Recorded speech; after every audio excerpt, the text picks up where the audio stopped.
Well, good afternoon or good morning, depending from which side of the pond you're joining us. We'll just let the doors stay open for a few seconds before we get started on our third, actually. This is our third event that we've been partnering and hosting together with Franklin. And so I'm delighted that I'm yet again joined by Kim Nichols. I'll introduce Kim again shortly. We'll just let everybody come in the virtual room and get themselves settled in. And then we'll get started. We've got, again, a great lineup of speakers, employers and apprentices, which is going to be great. Given today's topic, it's all about exploring age diversity within apprenticeships programs.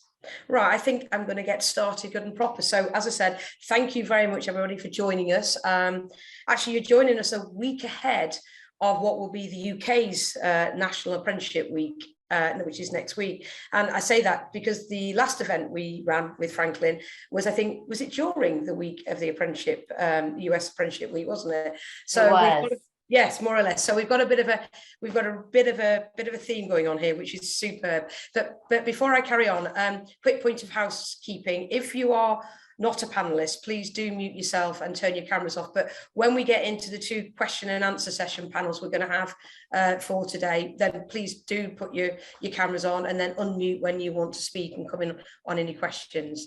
Look, I'm not going to say too much about who Sitting Guilds are, because I've got a feeling that there's a number of you who are repeat individuals in terms of you've already been to a couple of these events already. All I'll say is that Sitting Guilds is 143 years old, given we're talking about age. Glad to say that I'm not, although sometimes I have days where I might feel it. But we've been going for 143 years plus now. We're all about global skills development, and everything we do is about helping people into work via skills acquisition.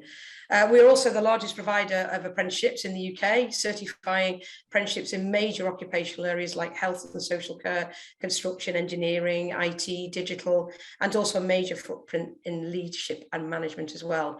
It's great to be again collaborating with the team at Franklin and have this sort of two-way open dialogue between US and UK employers and, of course, those all-important apprentices, which is what we're doing it for. It just so happens actually today at Sitting Guilds we've launched a really interesting report called Great Jobs. One of my colleagues can put that link in the chat if they've got time. You might just be interested in that. It's a really interesting report. It's really talking about how the labour market crisis that's taking place right now in the UK. We talked about fears of unemployment over the last 2 years, but what we've actually seen is, we are seeing is a labour market crisis with more essential jobs to be filled than we have people wanting to train or be filled in them right now. Don't know what the situation is in the US, but I imagine there will be some similar parallels. But of course, the reason I'm mentioning this is because, of course, apprenticeships are one great way that we can help create the right progressions into good work. Okay, our last event, which we held I think around about November, focused on the topic of gender diversity. And we asked you we asked our delegates what you'd like to hear about. And we had several requests which wanted to continue with diversity, of course, as the topic, but now wanted to focus on age. So I think it's a fascinating topic, actually, because it's the one topic that we'll all experience in some shape or form. We've all been young, she says rather wistfully, and hopefully we'll all get to grow old. Unfortunately, I'm slightly closer to those days than I am the younger ones. In the UK, apprenticeships can often wrongly be seen more for being for young people, yet they are and have been used to train current employees, adult apprentices, allow for promotions and career progression. And given the skills crisis I was just referring to, we obviously need to do more of that as well.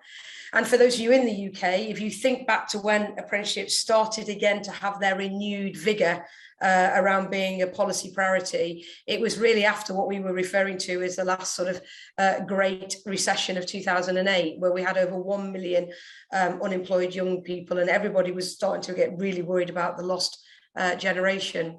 Apprenticeships were heavily marketed as an alternative to university for young people and to help people to get directly into learning and earning at the same time.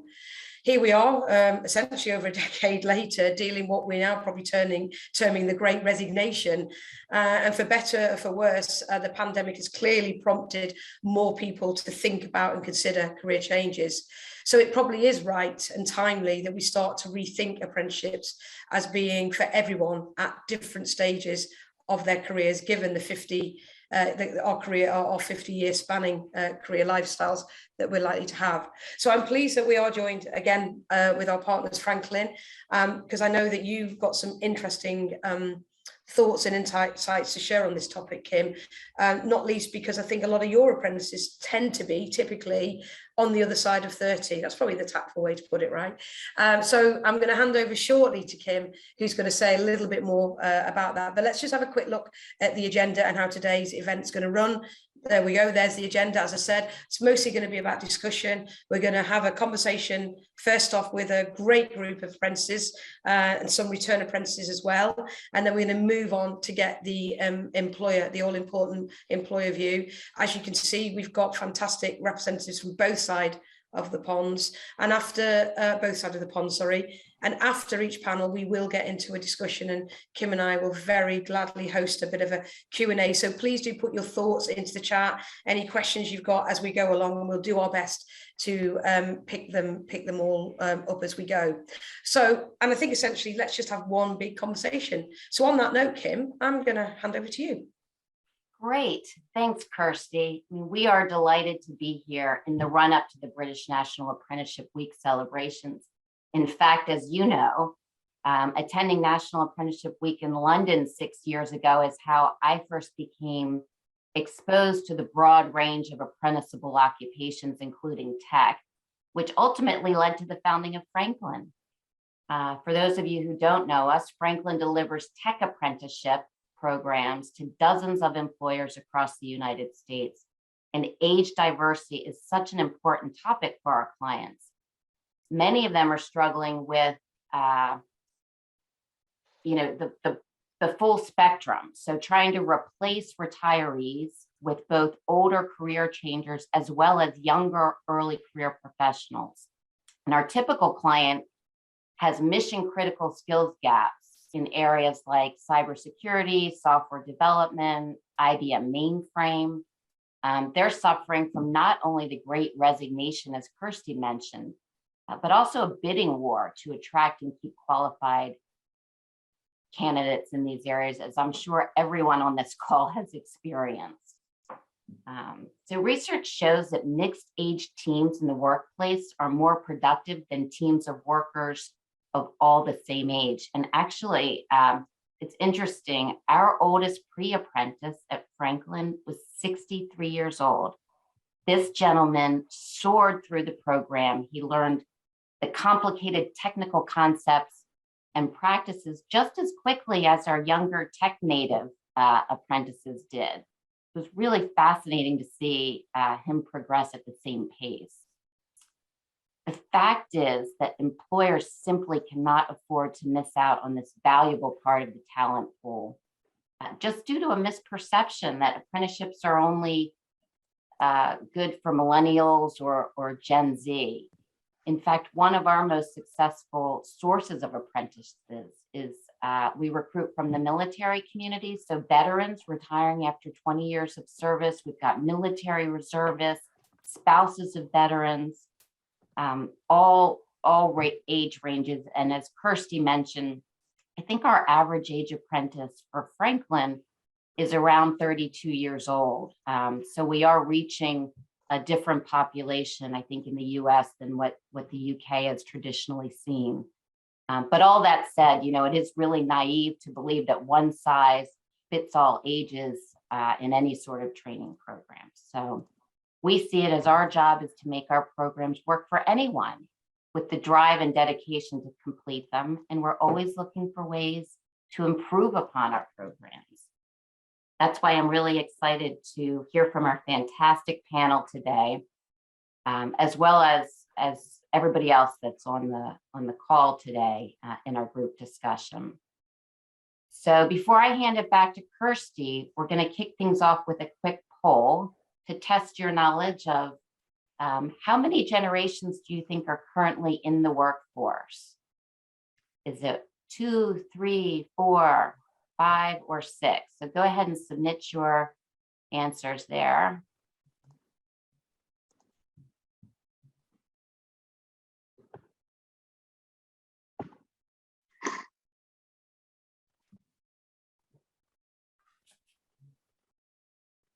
So do we have the responses? Oh, it's a close one, isn't it? 4 or 5. Right. And the answer is 5. You know, we've got the silent generation, baby boomers, Gen X, Gen Z, or millennials. Gen Y is in there too. So it's quite a diverse group of talent working together. And I think the point you made before, Kim, as well, is very relevant to this, because it is, as you say, I mean, literally it's such a great melting pot in terms of, like you say, that diversity, cognitive diversity, behavioral diversity, age diversity. And I suppose what struck me about that, and in the context of what we've been talking about in the UK here today, because of this great jobs report, is how the workplace has changed irrevocably, right? And actually what young people expect is different to what a more mature adult worker will expect, even on an apprenticeship program. And therefore, how fast employers are having to think about how can they keep up with those trends and what they have to do to be able to respond to those trends to be attractive as employers. I mean, that's the holy grail, right, I think, for employers, isn't it? And then what relative governments can do where that's applicable to try and make the relative policies as easy as possible for employers to be as flexible as they can be. Absolutely. Great. Well, listen, really interesting. Let's now crack on and bring in our first panel, and I'm delighted that we're gonna start off with our apprentices, actually. So let's just, there we go, there they are. We'll just hold that screen up for a second so you can just get familiar with their names. We've got Laura from BAE, we've got Sarah from LabCorp, Ravon from iEvolve, and Jade from MNT. So let's take the screen down now so we can actually see you in person with your cameras on and unmuted. So great to have you here with us again today. And Jade, lovely to have you back. Thank you for coming back. Some of you may remember who came to the last panel that Jade joined our gender diversity panel as a pre-apprentice. I'm now delighted to say that Jade is employed as an application developer at M&T Bank, working through her IBM Z. Look, congratulations, you found that job. You were always going to, we all knew you were going to. In fact, I think we want to take some credit for it, right? But we can't, it's all yours. Very, very well done. So look, let's get straight in then with that. I mean, clearly an apprenticeship was good for you. It worked out for you, but do you want to say a little bit why it was a good choice for you, Jade? Yes, I'd love to. So it was a really great choice for me because really in 6 months, I was able to make a full career transition into tech, but I don't have a computer science degree. And sometimes that can be difficult, getting into tech because it's hard to get through like the applicant tracking systems and things like that. But what I do have is like a fancy degree from a fancy school. So I went to the University of California. So shout out to any Trojans out there. And then I also got my bachelor's degree in communication. I'm not sure if did this freeze? Can anyone? No, we're here. No, we're all good. Okay, yeah. All right. So, and just to give you a little bit of a story of my pathway, really briefly, I did a hackathon that was sponsored by IBM-Z. And with that hackathon, I won a 3-month mentorship with an IBM-Z subject matter expert. And then that actually led me into getting invited to join the pre-apprenticeship. And then that kind of landed me where I am today. And I should also mention that I have a parent that has spent 42 years on the technology that I'm currently apprenticing on. And so that's not something that you can really put on your resume. I don't know how you would get that through something like an ATS system. So it just, I just really applaud the fact that there are organizations you know, like C&G and Franklin, that are, you know, getting people from untraditional backgrounds into the pool. And I don't think that would have happened for me without the path of apprenticeship.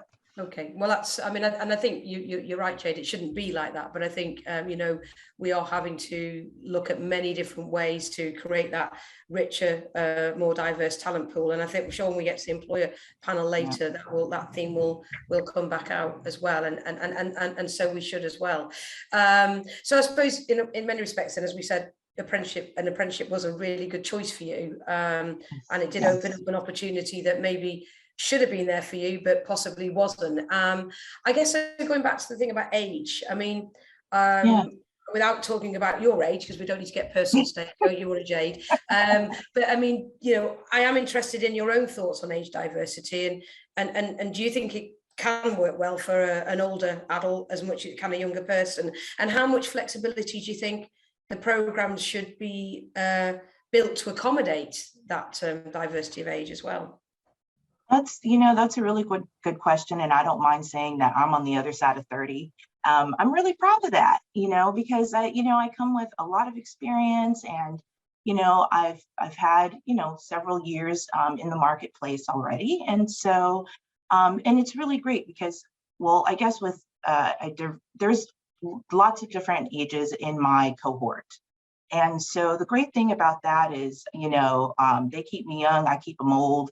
So, you know, it's just, I think it's really great because there's experiences that I have to contribute, and there's experiences that someone who might be on the other side of 30 have that, you know, can contribute to me. So, you know, just goes back to what you mentioned earlier. You know, we need diverse, you know, candidates, because it's diverse behaviors and diverse everything. So. Yeah. I think you've raised another really important point there. Again, I'm sure it'll get touched on at some point. Is that sort of reverse mentoring and that opportunity for younger people to help mentor older workers, and vice versa. And we especially see that in tech, where of course I'm sort of being a little bit you know, binary in how I'm putting this, but you know, it's more likely to be an older person who might struggle with aspects of tech than a younger person, and therefore to kind of get that co-peer mentoring can be really healthy inside an organization as well. Thanks for those reflections, Jade. That's brilliant. Sorry, we're going to say something. Do you want to? Oh, I was just going to say, and then that also is mind state too. You know, so not just the technical aspect, but just also, you know, mental aspect, and being motivated, and like, how do you get through these rough patches? You know, how do you get past frustration? Yeah, exactly. Yeah, it's not about old age, it's about stopping learning is what makes you old. Exactly right. So let's come now to, if we may, to Laura. Thanks, Laura, for being with us from BAE Systems. And can you just talk us a little bit through your journey and why you chose an apprenticeship at BAE? Yeah, of course I can. Thank you very much, and good afternoon, everyone. Thanks for having me here today.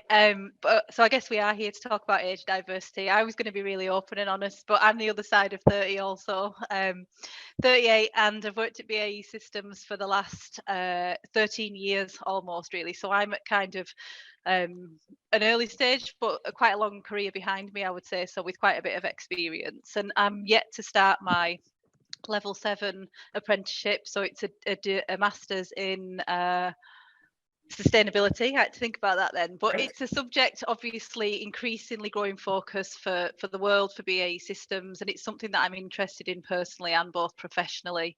My current role in corporate responsibility has always had elements of sustainability in it, so I think for me, I'm going to be able to strengthen my knowledge, broaden my knowledge, and, you know, grow the skill set that I need with the help of academia through the work that I'll be doing on the course. A little bit about me, I suppose. I left university in 2004 with a degree in communications.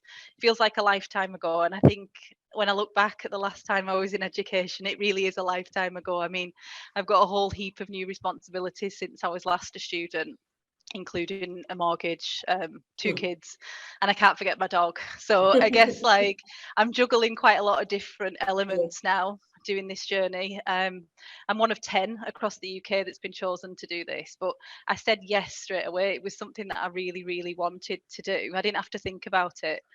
I guess it was more of a surprise to family and friends who would message me and be like, You already have a degree. Are you changing your career? You're too old, and they were quite explicit about that because Wow. Yeah. they're my To say friends you're and they're too my old at family. 38. Wow. Gosh. Well, I think it's just the traditional Of course perceptions it of is. of Of a course it of is. a apprentice. Really, I guess I'm not your stereotypical um, person that you would think of, and the qualification level isn't a stereotypical apprenticeship No. like But in a way, connotation that you would have. and I think that's what's great about what you're saying there, Laura. It's really illuminating that we actually shouldn't have those stereotypes with it. Well, we shouldn't have them anyway, and certainly not in apprenticeships, because I think Not at all. what's fascinating about the story you've just told as well is that you know, it just so happens you have already got a degree, and unlike Jade actually, and yet, and I'm putting words in your mouth, so forgive me, but and yet it would appear that it's your apprenticeship that is possibly accelerating you to where you most want to be in your career. So there's quite interesting, really, what that tells us about the role of a degree versus the role of doing a degree apprenticeship or an apprenticeship. And I'm not sort of rubbishing degrees, by the way. They have their role and place for the right time, for the right areas. But it is fascinating how we're hearing more and more people have the experience they wanted to have, yeah, by being an apprentice, as opposed to what they had as an undergraduate.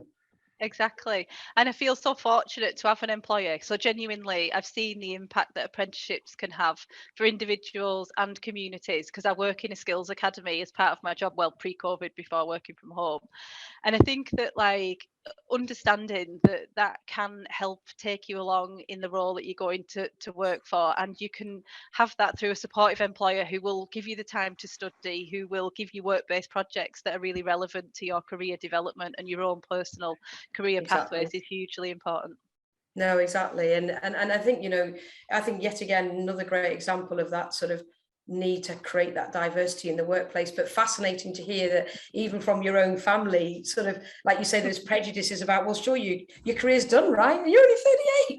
I mean, we're straight talking Northerners, so you know, you get it as it comes. No, There's but no filter. no, absolutely. But, you know, joking aside, you know, we are living, as I said earlier, we are living in a world now where we're talking five careers for 50-year career spans, and so not five careers, multiple careers, and therefore I think it's a great example to that both you and Jade, for that matter, have just brought. Thank you, Laura, for joining us. I'm going to come now to Rayvon, if I may. Hi, Rayvon, you're joining us from the US. Thanks for being with us, and you're from Evolve IP. So look, same question to you, really. Why did you choose an apprenticeship program? For me, it was one of those things where I've wanted to be in technology ever since I was a kid. Back in our time, back when we were younger, around 18 and whatnot, it was easy to just bounce from job to job without a problem. As I got older, kids came into play, and I became a single parent, and it just fell into a necessity of, okay, now it's time for me to actually go out and get mine. My kids are growing up, they're out of the house. I started working on my degree in cybersecurity, and literally it was one of those things of, how do I get my foot in the door in this IT realm? And it was rough, because a lot of the apprenticeships out there are more like internships or externships. They don't really, being in in our age group, we have bills, we have things that we have to take care of on a daily basis. And the one thing that Franklin actually stepped up above a lot of the rest of them was, they actually not only help you with skills and help you with an apprenticeship, but they also get you an actual job. So you're actually getting paid on a daily basis, or on a weekly basis, instead of getting like a stipend of, that no one can live off of unless they're still living at home with mom and dad. So no, you're absolutely right. And actually you raise a brilliant point there, Raven, that especially, if we want to attract more mature apprentices like yourself and Laura and Jade, in order to get the skills we want for you to be in the roles that are going to contribute to the economy, then we've got to make it attractive to you as well. So I think you've made a really important point about, value is about reward and pay, but it's also about value in its broadest sense as well, isn't it? So That's really important. Right. You must be a great role model to your kids. Have they gone on to do apprentices themselves, or have they taken a different route? Actually, my because of how hard I worked raising them, my oldest daughter, she's pretty much following right in my footsteps with school, work, very little time for anything else, which tends to scare me from time to time. But she's going after what she believes in. You know, Yeah. she learned that at a younger age, so now she'll be able to hit success a lot sooner than I did. One other great thing about Franklin is like in the tech realm, a lot of employers look for certifications. Yes. And the great thing about Franklin is as you're working in that apprenticeship, they also have the schooling to actually help you with your certifications. Yeah. Which is phenomenal. I mean, it's one of those things, a certification, you could take that just by anywhere. Exactly. No, it gives you that portability, doesn't it? It's about stacking up that experience and giving you that portability of it, which is great. So just very briefly then, Ravon, what's next for you then? Where are you heading to next? I'm still working on my degree. So along with the apprenticeship and getting my certifications through Franklin, I'm also getting my certifications through school. Cybersecurity is my ultimate field. Right. I'm looking to go hit that pinnacle of cybersecurity. Don't know exactly where in cybersecurity, but I know that's where I want to go. Great. And now it's like there's, I don't want to say that there's nothing standing in my way, because I love my kids to the fullest, but now it's like, it's your time. Like I said before, I can do me. Yeah. Yeah, brilliant. Well, look, all the best of luck, and you've certainly picked a growth sector in cybersecurity. And I think, as somebody mentioned in the chat, I just quickly saw it flash up a moment ago. I mean, the range of apprenticeships, and in a moment we're going to speak to Sarah, and she'll tell us a little about hers that she's doing with LabCorp. But the range of apprenticeships that are available today versus when I, for example, had much narrower options. At least 30 odd years ago now. It is great. That is the great thing now about apprenticeships. Certainly in the UK, the choices that are available is superb. It's just, how do we still continue to promote those choices so they are really a genuine alternative for older workers, but also for young people coming through the education system and not just defaulting straight away to the more traditional routes. Thanks, Ravon. All the best. Thanks for being with us. Sarah, let's bring you in now. And obviously you're with LabCorp, and we'll be talking to your employer later, as we will the other employers, but who you're representing all of you today. But just say us a little bit about how your apprenticeship and how that's been going for you. Hi, thank you for having me, and I will apologise in advance because I've got COVID in our house. I've got a little bit of a cough, so bear with me. Well, as long as you're okay. Yes. So I've actually completed my apprenticeship a couple of years ago, but I'll tell you a little bit about my background, because since then I've been involved with apprenticeships with people in my team. So I left university in 1999, straight into a science background. I'm pushing past mid-40 at the moment, so I'm on the higher end. And my career took a change in direction about 5-6 years ago. Always been in a science background, and I was kind of being pushed towards being a people manager. So I needed to get some people management skills. I went straight into having a team of like 10 people without any experience. So I started on the team leading apprenticeship, and which was associated with the CMI. And I found it such a great support to be able to learn while I was on the job, learning the skills I needed to be able to successfully run a team, and how to adjust how I dealt with individual people in the team. And I did pass that quicker than it was supposed to be an 18-month long course. I did it in a year because I found that I was in a place again where I could have that time in order to focus on the apprenticeship. My kids were a little bit older, and I could literally put my head into it, and I could utilize my day-to-day work to demonstrate my skills for the apprenticeship. And just interestingly, while I was doing the apprenticeship, I was actually on a trailblazer team for another apprenticeship standard that was being created with BAE Systems on a quality assurance type apprentice, which was rolled out just over a year ago. And I've now got 2 people in my team who are actually doing that apprenticeship standard. So it's kind of really quite apt. It's been really interesting. Great. And so, I mean, and so where would you go next then, Sarah? How do you think this is actually helping catapult you to the next, Well, it has. It's already moved me up to, obviously, I was a team leader. I'm now an associate manager, so it's taken me to the next step. Right. It's given me a good grounding to be able to actually know that I can study again, because I hadn't studied in 20 years. And it was like, how am I going to be able to do this? How am I going to be able to focus? So I went on to do a slightly different course afterwards. I did a CIPD qualification in human resources. So not through the apprenticeship, but it gave me a boost in my confidence to be able to go and, again, consolidate my learning in another area. Great. And sorry, go on. No.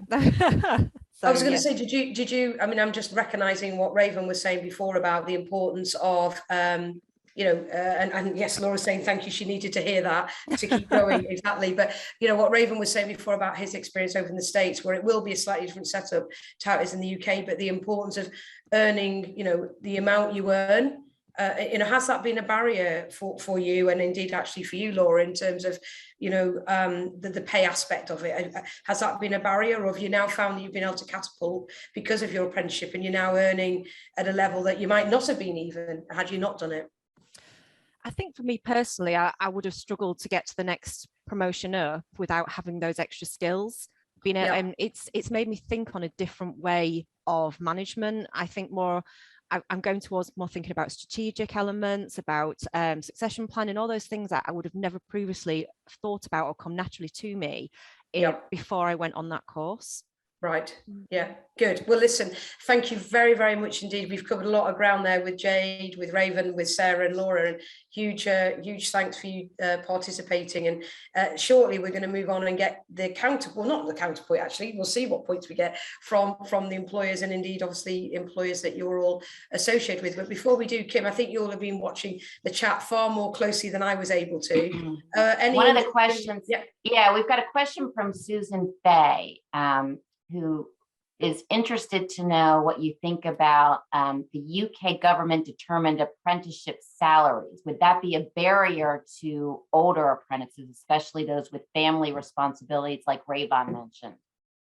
Yeah, no, it's interesting. That was the point I think we were just making then with Sarah, which is, has that proven to be a barrier, the salary level? And I think I sort of, but I may have misinterpreted. So Sarah and Laura, please feel free to jump in on that one. But I'm sort of hearing that, no, if anything, it's helped you jump up. But I don't know. I mean, did I misinterpret that? No, it definitely helped me. And has the salary hasn't been a barrier while you've been an apprentice? Has that been the case for you, Laura? No, not for me. So I'll be doing my course part-time alongside, so nothing's changed. But I think experience from people that would come through here, it's a short-term disruption for a longer-term payoff. And when I've spoken to people, they're really quite cognizant of that and appreciate that is a small amount of time for a refreshed career, I guess.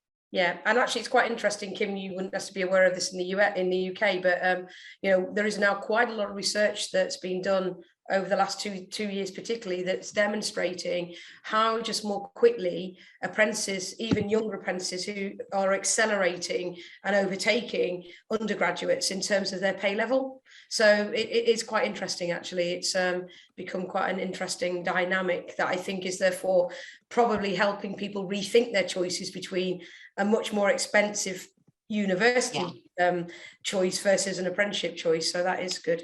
Any other points or questions, Kim? Just any advice these guys would offer to employers looking to attract a wide variety of ages for their apprenticeship programs? Anything that you could recommend to any of the employers on the call? Great question. Raven, what about you? What's your view of that? What would an employer need to do to attract you if you hadn't already been attracted to an apprenticeship? Excuse me. I think one of the things is the thing that I noticed, like with Evolve, that kind of like definitely wrote me in, was the fact that they want to actually help you progress forward. Like I said before, with the certifications, that's really a big thing in the tech field. So like Evolve, they actually, if you go out and get your own certification on your own, they actually reimburse you for it, and being in this day and age with the certifications being important and, Sure. finances being important, that's definitely a major thing to me. So feeling invested in and valued and Yes. that brilliant. No, that's good. And actually, Jade, I was going to ask you as well, from your perspective, what if, as an employer and yourself a future employer, I'm sure you will be, what do you think needs to change maybe about employers' attitude in terms of attracting older apprentices particularly? Well, my shop that I'm at right now did a really great job of like just really putting themselves out there. Like I remember when I was researching for the pre-apprenticeship, I was doing my diligence and I found an article that Derek Poe did. He's actually on this call. So, I mean, like what I'm telling you, like I'm so proud to be at my shop right now because of the support and because they put that beacon out there. And I saw that it was a really good fit and I was, just attracted to that. Because I think the cultural vibe of a company is just super important, right? And just because I have the mic right now, I am going to take the time to acknowledge all of my M&T family that's out here right now. I've got my mentor Laura on the call. I have my teammate Carlos that's on the call. I have Colleen, Daniela, and I mentioned Derek. So thank y'all. And but that's an example of just amazing support. Well, that's brilliant. I think that's a lovely way of celebrating, as you say, just how important that support, that peer support. We talked about that earlier, didn't we? That sort of cross-reverse mentoring that goes on. And very briefly, Sarah, Laura, a couple of thoughts from you on what I mean, you've obviously had great experiences, and you have to say that anyway because your employers are on, but no, you have genuinely had great experiences. But I mean, what do you think more employers should do more of to make apprenticeships a much more attractive route, particularly for the older worker? I think from my perspective, it's getting the information out there and supporting people to go on them when they're more mature, because quite often, people might think, oh, I want to do this apprenticeship, but it might not be relevant to their job, but they think it's interesting, it might move their career around, but then they're being pulled with their day job. And I think you have to be supportive. I think employees have to be supportive and let people have that development, because it retains staff, it retains people. Exactly. I think that's a really great point. And Laura, very briefly, over to you. What's your thought? So the support element is absolutely true, making time for people to get the work done in the portfolio. But I think case studies of people like us is the ultimate way of saying, you need to that whole see what you can be. And I think just breaking down those barriers and those stereotypes of what a traditional apprentice looks like is one of the ways that companies can do that. Well, very well said. And I think what a great note to end this first panel on, and huge applause. The one disadvantage of these virtual is that you can't make lots and lots of noise, but huge thanks to you all yet again. Brilliant set of panelists, Laura, Sarah, Jade and Ravon, for sort of really illuminating so in such a transparent, real way, both the challenges but also the opportunities, and coming with such great stories. And as you just said so brilliantly then, Laura, we belong in society, in our workplaces, when we see people like us. And I think that you just made that point incredibly well. Thank you so much. Right, you can switch your cameras off. You've done your hard work now, and you can sit back and enjoy the rest of the conversation. And we're going to ask I'm just going to flash up the slide now that's going to introduce our next guests, and I'm delighted to be joined by our employer speakers now, and I'm sure they've been. So we got Mark Donnelly. We can assure you, Mark and I don't think we're related. We might be, but we don't believe we are.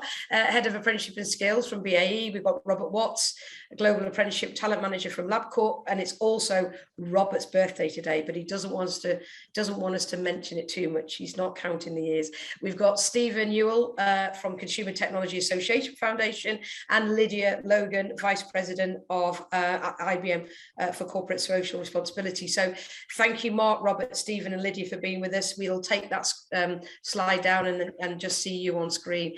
Thank you for being with us. And I'm sure you must have been super proud hearing your colleagues represent their experiences inside your organizations, and so we should be. So Mark, given you are my namesake, or we are each other's namesake, I should say, I'm going to come to you first, and of course, BAE do an awful lot in supporting apprentices globally. I think it's something like 2,500, isn't it, globally, that you support. So, you know, in a sort of very quick summary, can you say a little bit about the benefits of why BAE do invest in apprenticeships, you know, across the spectrum from younger to older apprentices?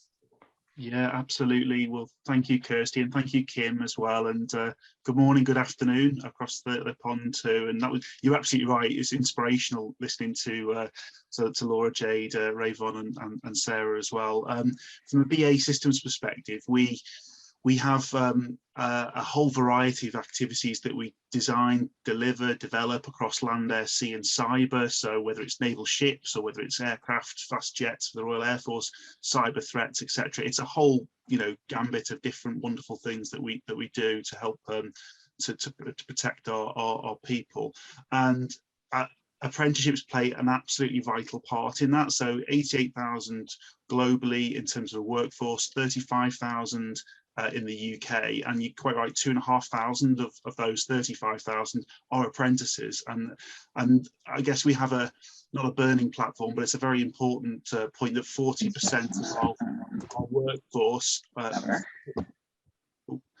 40% of our workforce are due to retire in the next 10 years. So clearly utilising talent pipelines like apprenticeships and graduate programmes and others are really important to us. But you're absolutely right.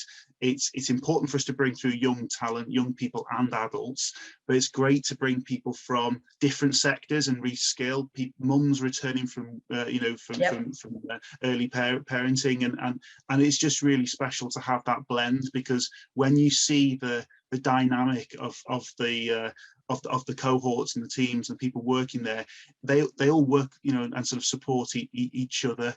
We do have a proven return on investment for apprenticeships, so we know that they productively contribute during the apprenticeship, but they also fully return their investment after a year to 2 years once they've completed their apprenticeship as well. And many of our apprentices, we've got a 95% completion rate. Over 90% are still within the business 10 years on. So it's a real win for us, Kirstie. Yeah, I was going to ask about your retention, but you answered that. And you mentioned a moment ago yourself about diversity and how you're encouraging greater diversity. But do you want to say a little bit about how you're actually doing that? Because I think whilst clearly your IBM are already doing it, BAE are already doing it, and I know IBM as well from our previous conversation before Christmas with a colleague who joined us. But I suppose lots of employers talk about doing it, but actually what's happening of substance. So do you maybe just want to say a little bit about how embedded that is into your thinking and philosophy? Yes. So I mean, if I look back, say 10 years ago, we only had 5 apprenticeship types. We've now got 50. So just by increasing the number of apprenticeship occupations, we've actually opened up the market to you know, lots of different people, different age groups to apply into roles which are not just traditionally engineering. It's all a whole host of IT, supply chain, finance, procurement, etc. So that's one aspect. Also, when we do our marketing and attraction, we're very conscious, like Laura and colleagues have said there, to think very carefully about our role models and how we position the opportunities for people to apply, so they can see. Everyone can see themselves in that. So we have a 25% female cohort within our apprenticeships in our 2,500 population. It's not 50-50, but the sector average within the UK is 8%. Well, in England it's 8.8%. In Scotland it's 3%. So we're doing okay, but we want to do even more, and that will only come through role models, and it will come through interventions that are at the beginning of the pipeline. So where we have things where we can create work experience opportunities or upskilling, skills bootcamp type opportunities, we'll put those interventions in, because they then provide a landing point for people to actually, you know, join our organisation, and we can see them, they can see us, and we can trial, and they can have that work experience test and taste. And so it's across all ages. It's also primarily focused as well at the young disadvantaged. So Right. you know, people who, as you mentioned, the sort of million people sort of 10 years back and sort of unemployed and stuff. So we do have a real core focus. We work with the Apprentice Trust on movement to work initiatives, and we also are looking at well, I guess any of the activities that help to change the dial on what we can do. And we don't have any issue with people applying. We've got thousands of people applying to the roles. It's the mix and the balance that we're really keen to try to do that in the right way. Great, thanks, Mark. And just very briefly on that conversation we were having before when we were talking to the apprentices, and the chat had obviously been talking about wages and salaries. Do you see that as a barrier? Have you seen that as a barrier for people coming through BAE on apprenticeships or not? No. So we pay the above the minimum apprenticeship salary for the apprentices across the period of the apprenticeship. So we examine that through obviously working with trade unions and do the right rates and the uplifts across each year of their progression of their apprenticeship. And then when they exit, then clearly move into their final trade set as well. So there are increments. I totally get where Laura's positioning as well, that some people will look at that salary and I think, well, I could stay in this other area, but maybe I wouldn't have the right projected opportunity. So I'll take the calculated move to then know that I can then move forward. And I mean, that's I think it's about being a responsible employer and paying the right rate for the role. And as people get more and more competent, then recognise that acquisition of competence. Brilliant. Thanks, Mark. Thanks for being with us. Great conversation. Going to move MMA now to Lydia. Thanks for being with us, Lydia, for the IBM perspective. And just if I may sort of come from the angle of, you know, from IBM's perspective, I mean, what's the value? What do you see as the value of building multi-generational apprenticeship programs? So first, thank you for having us. You know, we are extremely committed to this work. IBM has been focused on skills training for decades, and now that really the movement around the world is focusing on skills first hiring, we are I think catching up in some ways, but very much already part of the fabric of the company is in line with the value that apprenticeships bring and where we can find and develop talent. So we are growing our apprenticeship program quickly. There's obviously pressure in the market. There are jobs that are going unfilled, but no shortage of people who are available. Where we really are seeing the gap is in the skills gap, right? We've got the people who are available and ready to work, but need those skills. We go and look all over the place for those people because we really cannot afford to leave any stone unturned. So while we are, you know, traditionally it was a path directly out of what would have been American high school. And now we see career switchers, veterans returning from the military, people who may have other requirements. We've seen nurses who very much want to participate or need to participate in the workforce, but can no longer be on their feet for 20 hours a day. And so these are all people who have something to bring to the table, who have the right foundational skills. We can get them into an apprenticeship program, give them a mentor, close that skills gap for them, and then have them prepared to apply for jobs, both at IBM and at other companies, right? Small and medium-sized companies are having as much, if not more, of a difficult time attracting talent. They don't have the bandwidth to have apprenticeship programs. So it's bringing value to us, but it's also bringing value to the sector. Sure. Actually, you've raised a couple of good issues, if I may just come into both of those. Firstly, I wanted to pick up on your the point about culture, really, the fact that you know it has opened up so broadly. What has that, or what is that doing to the culture? Good, and but also is it causing issues as well? And then I'd like to then secondly come back to your point. You know, well, I'll come back to that second. Let's stick with the culture. This culture one first.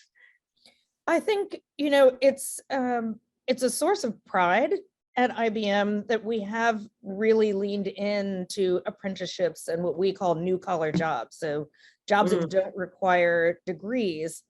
I think within the tech sector, particularly in America, there's always been sort of a merit based idea that if you can do the work, it doesn't matter whether you have a degree. Yeah. Can you, this started back when people were doing early programming, and programmers were coming from all over. They were people who were, in their homes or in, learning how to code, and they were in high demand and ended up with, enviable jobs. This is, in my opinion, sort of the new evolution of where that all started. And it was not at all something that was seen as a separate kind of path or a different category of employee. These are people who are bringing tremendous value. We can't do our work without them. We need them. And so now we have a much more robust, organized way of bringing them into the company and getting them all over the world, filling these jobs that we need in order to meet our commitments, our bottom line, to grow as a company and to stay right in front of the market. Great. I mean, and actually, I'm obviously very aware of IBM's commitment and program to things like credentials, digital credentials, and how that's been a really great way of recognizing, see every skill that someone's got rather than the skill or the qualification on a piece of paper. I think IBM have done a lot of great leading work on that. So well done. Yes. And again, that must have had some real good cultural impact inside the organization as well. We have very much looked at badges as a way to signify that people have gained a skill, and looking at those as stackable badges that may have the equivalent to credentials. They may have the equivalent to higher education credits. What we know now is that people don't select one path for life, right? Many reports are saying it's 12 jobs over the course of a lifetime. Sometimes 2 or 3 of those in a row, maybe in the same field. We have career switchers. People work, they go to school, they do a little bit of both. So we really need an ecosystem that allows people to take advantage of their skills and abilities and gain the recognition for those in a variety of ways, whether it's a badge, a micro-credential, a degree, an apprenticeship, a co-op, right? People are not picking one lane. It's not college or not college. It's all of the above. And I think apprenticeships and they've been in Europe, you all have been doing this forever. So it's a little bit odd to me to be on a panel talking to you all about how wonderful ours are when you've been doing this for well, there's always things to learn. I don't think any of us ever can stop learning. And yes, whilst apprenticeships have been inherent in the UK education system for centuries, actually, go back to the Tudor times, they've had their peaks and troughs, let's put it like that. And I think probably those who sit in the UK now would probably admit that as successful as they've been recently, there's reason for concern in terms of really making sure we keep that focus and energy for all the reasons that you said, Lydia, in terms of the fact that they just create such a wealthy panacea for different ways that we can track people through their careers. And I think you've said that beautifully, which is, it isn't a case anymore of one size fits all when it comes to careers. Just lastly, on another point you made that I think is very relevant, and it may well be our other employers want to comment on this at some point as well, but you talked about the SME, the small, medium-sized business, and this, I guess, the supply chain, which IBM will have and BAE will have. Are you doing things to help your supply chain with apprenticeships? Is that something you're consciously doing in the US? I know we're definitely part of employer consortia that help to raise the awareness of people who have earned these kinds of certifications and credentials. I think there's broader awareness that needs to be raised, for people who are potential participants in apprenticeship programs, but also understanding that the cost of a degree all over the world has got, well, in America in particular, but degrees have gotten very expensive. People are taking on debt. In America, we talk about the American dream as being part of the middle class, having a family sustaining wage, buying your house, your picket fence, your dog, your 2.5 kids. It's much, much harder to do that if you're coming out of college with over $100,000 worth of debt. Absolutely. And so being able to get a job that allows you to get into the middle class, stay there and grow without taking on all of the debt is a very attractive proposition. I just am not sure that most people know that it's out there. Yeah. So I think there's an awareness outside of business, right? We're acutely aware in the business community of the need for talent and the mismatch of people and opportunity. What I think we haven't done as good a job of in America is really marketing what those opportunities are and the benefits of them, right? Yeah. It does give you a chance to learn and earn at the same time, to really get relevant experience that's recognized across industries, not just in one company. And you can earn enough to support your family and buy that home and do what it is and follow your dreams. Absolutely. Brilliant. Well, listen, Lydia, thank you so much. Great points there. And, you know, if it's any consolation, you know, we've been banging the drum over in the UK now, as we collectively, the sector and employers in it, like Mark and what they do at BAE and many, many others. But it still takes time for parents, for young people to make those choices.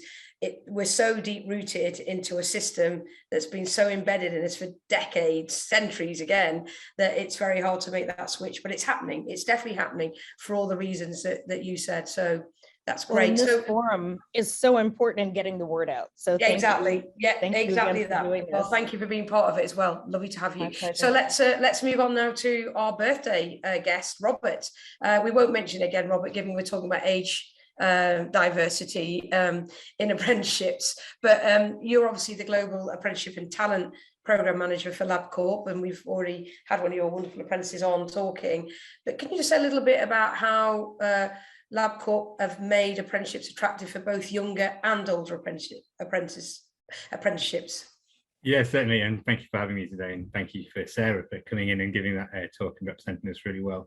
So yeah, at LabCorp, it's really interesting that you were just talking there, because it's generally around this culture of apprenticeships being for other people, and certain industries such as our science one traditionally hasn't been a very strong employer of it. So to make them attractive to both sets of people, it links into a number of things that people have been discussing in the chat as well, which is mainly around taking away the barriers from them so that they can then do them. One of those big ones being the wages that we've seen, and £4.30 soon to be £4.50 for an apprentice. It actually makes an exclusive program where people with dependencies or people who don't live at home, people needing care, can't access them. And it's what we call education-driven economic poverty, where, and that's a nice label I've put on it, where it just generally means people can't afford to take an apprenticeship because they can go and get a job elsewhere that isn't an apprenticeship that pays them more. So we as a company decided that what we do is make sure that we pay a fair and decent wage. We're looking at now, actually, that's based on the rank of your apprentice. So if you're a level 3, you get paid the same wage as every other level 3 apprentice. If you're level 5, you get paid the same wage as every other level 5, to make sure that those groups can then work together on projects and not feel that someone's getting paid more than them, because we feel that everyone is going through a technical program, and we generally pay all of them that sort of like living wage as they move forwards, and then higher as they go through. And that led us privately to then launch what we call the Apprenticeship Decent Wage Pledge, where different companies can sign up to say, we're willing to pay somebody a decent wage, and also understand that what those effects are if people pay a low wage. Once we'd removed that barrier of sort of like pay around things, we then looked at how do we encourage people. So we started to think what's important to people, looking at that famous Maslow's hierarchy of needs. We're like, how do we encourage people to stay in the business or want them to come to us? And it's all about that career progression. So we then looked at making early offers. So we offer in their start of their second year, we look at an apprentice and say, yep, you can go on to your next program. At the start of our lab tech program, for example, you come in at a level 3. Our oldest is 57, our youngest is 17. They can come in, but we go straight away. If you continue to put in the effort and want to, you can go from a level 3 to a level 6 to a level 7 apprenticeship all the way through. And it's by making these changes to the culture in which we operate as a business, means that they become attractive to more people. So it's making sure our policies apply to our apprentices, all of them, not selective ones. Every one of our policies apply to them. And individuals like Sarah, for example, already being in the company, it's that commitment to us to say, if you want to do an apprenticeship, Sarah, we will not change anything about your standard employment contract. So you can come on and we will give you an additional service contract, which means that Therefore, you can do your apprenticeship. We'll free you up time. We'll make sure you've got time to do this. If you're in a department where you might not have time to do or might not have access to certain things, we will find you a secondment, whether that be a charity project, or I've had people that have had to go and do secondments in other countries to get access to the right sort of strategic level or even low level access routes. Brilliant. And then what we try and do is I work on a principle of who teaches our children, teaches our children's children. So by bringing this and changing this culture inside our business, it means they're more accepting. And I'm really pleased there, like Sarah did an apprenticeship, and she's a prime example of this, where she's now come through, been involved in a trailblazer outside, spreading that message, but then also had more people on her team. And what she isn't saying is that entire cohort is filled up with employees from our business that she's then gone and got from other departments to come. Yeah, so it's like the ripple effect basically takes over, which is when you know the culture's really embedding. But just on that, I mean, have you therefore noticed a real benefit to things like retention? Because we know that we talk a lot, don't we, about the great resignation at the moment, you know, and I think all of us as employers are watching impact on our retention. Have you noticed a positive element to your retention because of the great approach it sounds like that you're taking? Yeah, so it used to be, we used to hire a lot of graduates. They used to come in, they did 6 months and they want to go off and see the bright lights of London. So they move there and do various project management roles. I was working out the figures this morning, actually, and I've got about 95% of our lab techs that have finished their level 3 program, gone straight onto our level 6 program. And the couple that didn't do that, one has gone off to be a teacher and the other one went off to be a nurse. So I'm really pleased that they're still going off to extend their careers. And that there is a prime example of how an area where we used to lose a lot of staff very shortly, if we can give them a career and use that, we can then maintain them. And we're actually using that stuff now to actually talk to like the city and guilds about how we're working with them with like their T-level production, so we can make sure that students are coming in all the or way have multiple through access routes in, so it doesn't have to be A-level. Somebody could go and do a T-level, or somebody can go off and do 20 years at another career and come back in. And now also we're looking at copying that into America, because the learnings that we've had in the UK or England specifically, and then a little bit in Scotland, have been so profound. I've now been asked to put that into Scotland and working with Franklin to look at how we develop new apprenticeships in there, in areas where we just can't hire, we can't maintain staff. And exactly the same principles where we want to increase this diversity by not just college graduates, young apprentices in America, so youth apprenticeships, you're under 18s, giving them an option. But then also, as we see, ex-military veterans, people who want a career swap later on, because essentially women returning to the you know, economically active people, but wanting to return and have greater flexibility. Yeah, so we've got a lot of empty nesters, as we're calling them, returning after their children or families have moved on.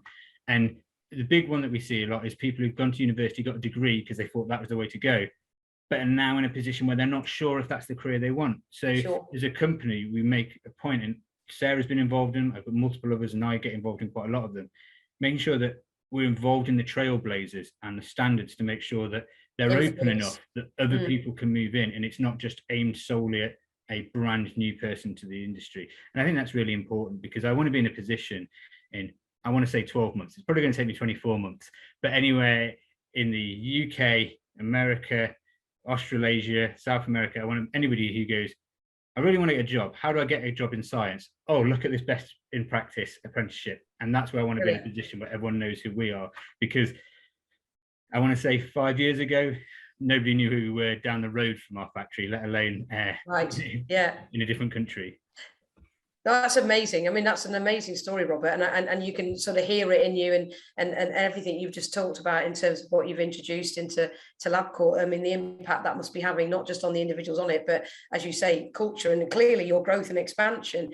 I mean, I suppose, you know, so where do you go? I mean, you've talked about where you want to go next in terms of that ambition, but I mean, do you think there still is a big problem? Let's focus for a second on the UK, because I mean, one of the reasons that Kim and I came up with these ideas of having these, and it's turned into a series now. We never thought it would, but it's turning into a series of these sort of great events, is because we wanted to cross-fertilize. I mean, at the end of the day, there are things that are different about America, not least its size, but there are different challenges to England, and actually apprenticeships in that case are England only, although as you say, there are different models in Scotland and Wales and Northern Ireland. But Do you think we still in the UK have a big image problem, and especially image problem around apprenticeships in respect to going into the more technical science-based apprenticeships? Do you think people genuinely still got a barrier and think the only way to go down that kind of route is to go through a pure university route? Or do you think I'm being overly optimistic when I say it's starting to shift and swing? I think we still have a problem. Pre the levy, we had about 500 apprenticeships total in science. We're now getting into the thousands, and it's growing, and there's been a big change.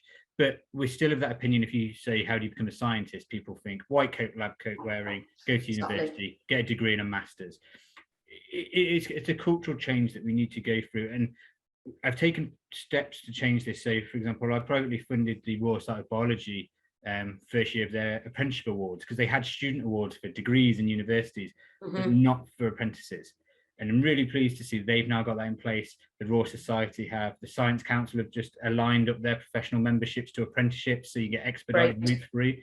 And it's this is what we're talking about as a companies coming together and working through groups like this and through various boards to make sure that we're impacting that. Because you're exactly right, Kirstie, as you're saying, it's culturally, if you think about it, it's not the first route you will go, and it needs to be in parity. And that's where, like, the T levels, HTQs, and apprenticeships all need to put together, but not exclusively, so that people can swap between the two pathways. Because I'm still not sure I know what career I want to do now. So me too. Me too, but there you go. But no, just on that, and very briefly before we bring in our last but by no means least guest, Stephen, but just in terms of sticking with that sort of sometimes that academic snobbery, let's call it that, have you found resistance to employees who have come through the traditional route, who work at LabCourt and are more in that scientific mode? Has there been a resistance to bringing in people through these different routes, or has it been very much a welcome part of the shift? I think I've been incredibly lucky, and LabCourt's incredibly supportive of all these things come through. And when we do speak to people, it's mainly around not knowing or the uncertainty about this. And we've mentioned it before, it's about getting that message out there. And it's usually about a 5-10 minute conversation where I go, this is what an apprenticeship is. Because you're right, they have this notion that it's a bricklayer, and then bricklayer was one for years, but it's a bricklayer, and that's the apprentice. And they don't realize now it can be super technical, edge of your technology, sort of digital programming, and just explaining to people what an apprenticeship means. And sometimes it's the value of that word apprenticeship that they don't get. And for me, I've seen it things where it's like, is it the qualification, is it the training that's important? It's actually the entire experience. And then for me as a company, having someone at the end who's gone through a competency assessment test, who can go, not only have I learned this knowledge, not only have I been around people who've taught me how to do it and practiced it, but I can now evidence I can put it into practice. And that's the key thing about the apprenticeship. And as soon as you explain that to anybody that I've come across, they're like, I'll have 5 of those, please. Yeah, great. No, that's a great way to end that conversation with you, Robert, and let you at some point get on with your very happy birthday celebrations. Thank you so much for some great illumination there. Now let me bring in Stephen, who's been waiting patiently. Stephen Ewell, thank you for joining us from the Consumer Technology Association Foundation. Just say us a little bit about, talk us through a little bit how CTA foundations work in how you particularly promote age diversity in tech. Yeah, really, thank you so much for having me here. Really have enjoyed the conversation so far, and thrilled to be part of this. So CTA, the Consumer Technology Association, is a trade association. So they represent nearly 2,000 technology companies, some, the large global brands that everyone recognizes, to small startups. And they've been involved in apprenticeships now for a number of years, through a colleague of mine, Jackie Black, who heads up our 21st Century Workforce efforts, and our CTA Apprenticeship Coalition, which IBM was a really key partner in the development of that, along with others in the industry. So this has been a really high priority for us. But the piece that I head up is the CTA Foundation, which is a charitable foundation. So I kind of take a look at this from a little bit of a different lens, in the fact that our entire focus for our foundation is how can technology help both older adults and people with disabilities, live, work, and play independently. So we do a lot more than just the work piece. We're focused on social isolation and all the other pieces as well. But really, that work piece is a critical piece of what we're able to do. And some of the programs that we've been able to support. There's an organization in the Washington, D.C. area that goes and works with underserved communities and helps provide that tech training for getting the certifications to find livable wage careers. So, and what we found is actually about 50% of the people that they work with are either older than 50 or have some degree of disability. So we see a really incredible change in the quality of life for some of these participants who go in, and as the other speakers have talked about, have an opportunity to change careers, change positions within this space, and really just find opportunities to advance themselves and really do well for them and their families. So we see this as a really critical piece in our charitable work when we're giving back on behalf of the industry. That's brilliant. Well, brilliant to hear, Stephen. And you've brought a sort of a deeper lens onto this sort of more broader look at how much more diverse employers really should be, not just from a social moral perspective, but actually they're missing out on such a opportunity to fish in a broader talent pool, aren't they? I think is the point that the point that you're making. So, are there other things that still surprise you about how narrow sometimes, not obviously the employers we spoke to today, but generally speaking, given you're a membership body, do you still feel there's quite a lot of narrowness of thought out there in terms of how employers want to go about recruiting apprentices, and that they wouldn't necessarily think about taking people from what might be classed as marginalized groups, even age? I think, in fact, what you were just talking with Robert about, I see some of that perception here in the United States as well of, people understanding the opportunity that apprenticeships can bring, and that it is not just, quite frankly, trade skills are an incredible need that we have in the industry as well. But there are a wide variety of different opportunities. What Rayvon had mentioned earlier about cybersecurity, there is so much need for people in the cybersecurity space right now, and being able to develop those skills and it just opens up an incredible amount of doors for people. But I think one of the challenges is really finding that that opportunity to see others like oneself in these types of positions. And that's where the diversity aspect, and there's so much conversation going on around gender diversity and racial diversity and all the various aspects of diversity, and making sure that there's opportunities to engage from an aging diversity aspect, and an ability and disability diversity aspect, because as we know, more diverse teams are actually stronger teams.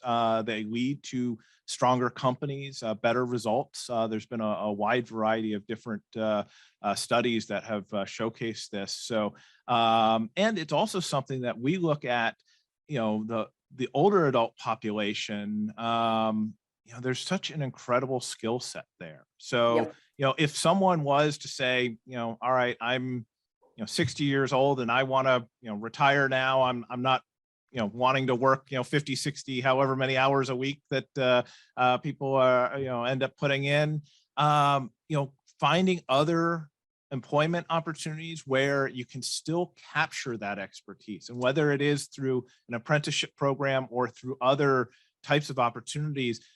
I mean, we need that skill set in the workforce these days. So I think that's where we really need employers to really be thinking about how can we best keep people engaged, even if it's part-time or in other types of You're absolutely right. settings. No, you're absolutely right. And I think that's actually been even more the case coming through COVID, right? I mean, we've even in the UK had campaigns to bring, retired teachers back into teaching just to help out, and all sorts of different areas where where we truly do have a labour market crisis. I mean, I'm assuming that's true in parts of the US as well, where it's not about unemployment. In fact, we've got the fullest employment we've had for decades, but we do have a labour market crisis, and it's in those essential skill areas that we often all rely on. So you're absolutely right. Looking at the broadest possible talent pool, including those diverse groups who historically, wrongly so, have often been ignored, is definitely part of the answer. Thank you, Stephen. Thanks for giving us that angle. I think now probably where we should go is if we can ask all of our employer guests to put their cameras back on. So I think just if Lydia can come back in, that would be great if you're still around, Lydia. Thank you. And what we'll do is I'm hoping that Kim's going to come back and join me. We can take the slides down, Paula, and let's just maybe see what questions we've had in the chat, what's resonated with you. Sorry, Paula, you just put in the questions up, weren't you? Beg your pardon. But what's resonated with you? What thoughts? Is there anything you want to share the experiences that you've had? So it'd be great now to hear from our delegates. So Kim, have we had any questions in the chat or just general points? There are a lot of questions. I know we're getting down to time here. So one interesting one I thought Ian Walsh asked about, made a comment about training and mentoring increases job satisfaction, especially for the highly experienced staff. So any comments from the panelists on how they're seeing that effect in their organizations? We absolutely assign mentors to all of our apprentices. It really is a defining success factor. It gives them a sense of belonging inside the company. It also gives them a place to go when they don't, when they have questions. It gives them the confidence that people believe in them and are taking their time to make sure they're successful. So I think there are a lot of reasons why mentoring works, and it's really a necessary part. It also helps inside IBM non-apprentices, so our volunteers who agree to be mentors really understand more about people coming from other backgrounds into this work. So while we're recruiting a diverse pool of apprentices, they are also giving an education of a different kind to the mentors who are working with them. So I think there are benefits on both sides, but I can't, I know that one of the goals was come up with some recommendations at the end of the day. I would absolutely say that having mentors for apprentices must be one of those. No, I think that's absolutely right, Lydia. I think Robert's also got his hand up and wanted to come in on that point. Yeah, thank you. So we've been someone would say crafty or clever at this point. So we actually use an apprenticeship to actually provide mentor skills to our apprenticeship mentors. Again, it kind of, what we're talking about earlier on, re-solidifies that kind of like changing of culture that apprenticeships this technical way, and it fits into our web of apprenticeships that we have inside LabCorp, where we want someone through a 25 year career to have done 5 or 6 different apprenticeships. Brilliant. Free. And it's a really good way of getting them to understand the mentality of what they're teaching someone about as well.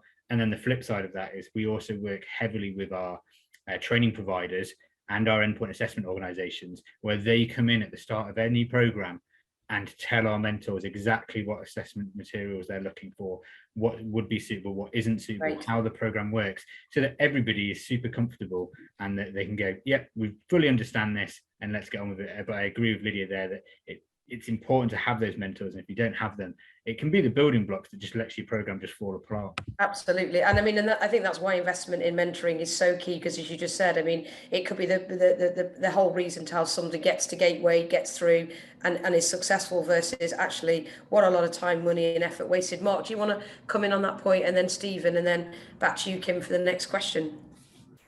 Thanks, Kirstie. Just to add as well, we have mentors, and it works really well, as Lydia and Rob describing, but we also have a buddy system. So older apprentices are aligned to the new cohorts of apprentices, and that's almost a mini version of the mentoring that supports them as well, to give them all of that around peripheral support that sometimes can go missed as well. Brilliant. No, that's really good. That sort of pastoral aspect as well. Great. Stephen.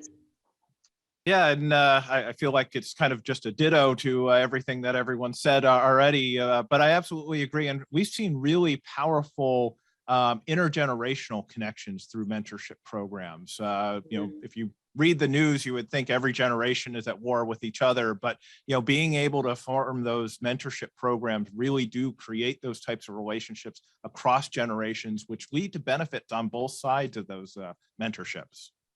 Brilliant. Thank you. Kim. A question about using apprenticeships to retain current employees and upskill incumbent workers. Are any of the employers leveraging apprenticeship to do that versus bringing new talent in? Robert. Yeah, sorry, me again. Yeah, so we've had great success in doing this. As I said, we used to see quite a lot of people leave the business after a while, but that's why we made it important to have a pathway of programs that people can come in and jump into at different stages, and then also offer those programs to people who every year we have a conversation with people, their managers do, about what their career aspects are, where they'd like to go. And at that point, I sneakily send out my apprenticeship catalog to them, where their managers can then use those to kind of have those conversations with them to say, okay, if one of the ones that quite a lot was people want to go off and do masters back at university, like, well, we can pay for that there. And what we've done as well inside the company is we've offered what we call Education Advantage, where we actually can pay, even if you can't do an apprenticeship, we'll pay for you to do any sort of degree from an American university, so that we can maintain them, because it's key about, it's always cheaper to keep your staff than it is to rehire and retrain them. So for us, using an apprenticeship, making it so that people can stay, it's absolutely fundamental to the future of our business. Great, brilliant. Kim, anything else coming out through the chat? No, I think we can maybe have people turn their cameras on and raise their hand if they want to. Yeah, great. Does anybody want to come join in, open up the camera, open up the mic and ask a question to any of the panelists, including obviously those great apprentices that you heard from earlier? Or have you all been exhausting yourself as you've gone through the hour, putting it in the chat? It's always that moment, isn't it, when you open up the chat room, people aren't sure. You don't feel you need to. Kirstie, I'll throw a question in just to keep everybody going. Okay, let's come to you, Andy, and then I'll come to Susan. I see Susan's put a hand up as well, but you go, Andy, and then we'll come to you, Susan. I was going to aim at the apprentices, actually. In terms of recommendations to an employer that's offering an apprenticeship, what do you think are the things they need to make sure they get right in order for you to take that opportunity? We heard earlier on about the wages. What about working conditions, etc.? Which one of our apprentices wants to have the first go at that? So what is the checklist? What Andy's saying is, what are the hygiene factors or all the things that need to be ticked off to make it a good apprenticeship? Sarah, you're off to mute. Speak. I think it's that reassurance for the apprenticeship that they will be supported and be given the time they need to complete the off-the-job training, because that's a really critical part of it. So that support network is very important. Does that answer the question? What are the things that are going to most make the best possible apprenticeship program? You know, what are the factors that will, and I think you did say earlier when we talked about that in the conversation, support and mentoring, Andy, does seem to be coming out loud and clear, along with obviously, yes, paying conditions. I think training I've picked up on as well. A number of you said I think it was Raven saying how important it is that he can continue to get his credentials and do training. Is that right, Raven? Yeah. Yes. I mean, I feel that, you know, when the employer actually invests in their employees, it makes them feel, you know, it gives them a sense of worth, you know, it actually promotes them to want to go further, you know, and actually do more for the company. It's like, you know, I scratch your back if you scratch my back type of a deal. Also, one other thing, I seriously, I forgot who said it earlier. I think it was one of the employers, but when you actually have like mentors or other people that have gone through the apprenticeship as well, like prior to you getting in, when they step up and they actually help you, no matter how much past training you may have had, it builds up your confidence level. It allows you to know, okay, well, what I'm doing here actually is the right move, or if I have to do this, then, I know for a fact I have somebody there that I can turn to verify that I'm doing it right. Great. Oh, thanks, Ravon. Brilliant. So, Susan, let's come to you, and then we'll probably start to wrap up. But great to have you on today, Susan. Thanks for joining. Oh, thank you very much. I've found this incredibly interesting. Kirstie knows, and one or two others, that I've had a far too long a career in education and training, and there are many things that make me angry. But one of the things I still get angry about is that I believe we are still planning and seeing education and training through a middle class prism. I think we are still bedeviled by class in this country, particularly in our education and training systems. And this is what has made the whole promotion of apprenticeships over the last few years. And I was one of those who started with what they were called the modern apprenticeship when I was chief executive of the Training and Enterprise Council. It goes back that far. And I also remember Kirstie saying at one of the events I was at that some research they'd done where with parents, where they would, the parents were all for apprenticeships. They thought they were wonderful, except for their children. Now, I know we laugh at it, but this is a serious. No, it's true. Yeah. So much talent in this country through the snobbery which permeates our education training system. Okay, and Kirstie, end of rant for today. No, I think it's, and again, you probably heard us touch on that a little bit during the conversation. I think what I'd probably be interested is maybe just ask him or any of the employers who are representing the US part, Stephen and Lydia, because Susan has summed up a position that is very much in the UK, although I think it's slowly shifting.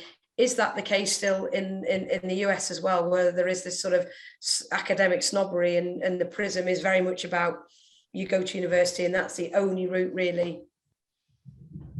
I think traditionally higher education was the route to the middle class. And the more expensive higher education has become, as I mentioned before, the more difficult that road is. Now people are looking for other roads, and the realization is they exist. There are other paths to still get into big companies, right? It isn't just about the money. It's about the life, and also about what can you do next? So you get the job. Is it a job or is it a career path? Mm. Is it a job that allows you to then continue to grow, to continue to progress, yeah, to give you other options inside or outside of that company, as opposed to a job that may pay you something, but there isn't any growth opportunity and it really is dead end. And I think now that apprenticeships are an alternate path into the same trajectory, yeah, they're very attractive. I think they're just not quite as well known, particularly in the tech sector, because apprenticeships have been the skilled trades. And so the idea that an apprenticeship would be a training model that would work is a little bit foreign to people. Some of you may remember Cisco networking academies that were kind of the beginning of this idea that you could get a job in the tech sector. And in those days, you could make $40,000 or $50,000 coming right out of high school. And it sort of blew the roof off of the idea that a high school student who had technical training and expertise from a big name company in a growing sector could leapfrog possibly even their parents. And so I think this is, in some ways that was so early, we weren't quite ready to build on it. And now, here we are having this conversation. I think this is really the natural.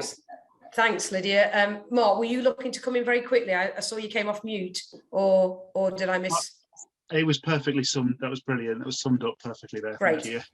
Brilliant. Well, I'm just conscious of time. I know that Mickey has put in the chat the Survey Monkey. We'd love you to do, because one of the reasons I think every time we have one of these joint events, they go as well as I hope you agree this one has also gone, because the level of conversation, debate that we've been having here today has just been superb. So thank you. It's because we take your feedback and then we build that into the next one. So please do take that minute just to give us your feedback before you end. But I always like on these things not to push my luck, and given it is someone's birthday, not to make him late for his birthday cake. So I think on that note, I really should thank yet again our wonderful apprentices. Thank you so much to you all. You've just been so brilliant. We've had Laura. I think we might have lost Laura now. We've had Sarah, we had Ravon, we've had Jade, and then of course our fabulous employers, and Mark, Lydia, Steve and Robert.